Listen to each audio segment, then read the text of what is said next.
આ એક સિદ્ધાંત છે, એક દ્રષ્ટાંત છે. સિદ્ધાંતમાં એમ છે, આપણે બધા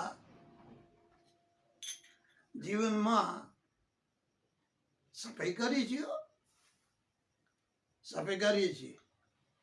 ઓલે જેમ માથે માથે પાણી કાઢ્યો, તળિયામાંથી કચરો ન કાઢ્યો, તેમ આપણે બધા બી જેટલા છીએ એટલા ભલે ભગત નથી, પણ આ ક્યારે અગરબત્તી કરીએ, ક્યારે ધૂપ કરીએ, ક્યારે પ્રાર્થના કરીએ, ક્યારે વિનંતી કરીએ, ક્યારે 4 ભજન ગાઈ લઈએ, આવું બધું કરીએ. પછી એમ થાય કે હું સફાઈ કરું છું.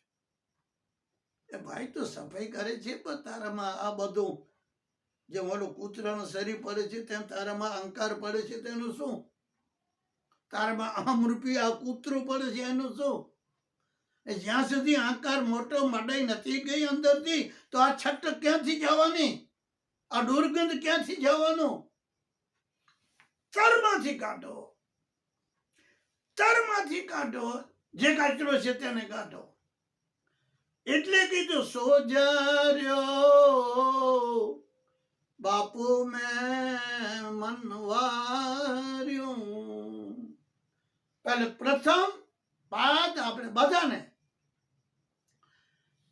જ્ઞાન માટે, સમજણ માટે શુદ્ધિ જોઈએ. શુદ્ધિ, અંતર શુદ્ધિ જેને કહે, મન શુદ્ધિ જેને કહે, ચિત્ત શુદ્ધિ જેને કહે. આ બહાર ખાલી સ્નાન કરવાથી ને મેલ કાઢવાથી એમાં પૂરી શુદ્ધિ ગણવામાં નથી આવતી. શરીર શુદ્ધિ ખાલી કરવાથી એ કઈ શુદ્ધિ ગણવામાં આવતી નથી. અંતર શુદ્ધિ એટલે મન શુદ્ધિ, બુદ્ધિ શુદ્ધિ, ચિત્ત શુદ્ધિ. તેમ આપણું અંદરનો કચરો, અહંકાર કૂતરો આ ડોખરું પડે છે. રવિ સાહેબ કીધું સોજાર્યો બાપુ. બાપુ એટલે ગુરુને પ્રાર્થના કરે, એ મનવાર્યો દીવડો બારી રે ઘર જોયું રે રવિ. હે સદગુરુ,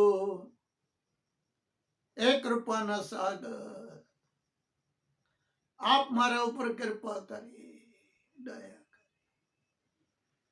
જ્ઞાનરૂપી દીપક મને અંતરમાં પ્રગટ કર્યો. હવે આવું જીવું, આવું ન જીવું, આવું ખાવું, આવું ન ખાવું, આવું લેવું, એવું જયારે તમે સમજણ લીધી ને, ત્યારે જો મનનો ગુલામ હતો, ત્યારે હું જ્યાં સુધી તમારી સમજણ નહોતી મળી ત્યાં સુધી મન જેમ કહેતો હતો તેમ કરતો હતો.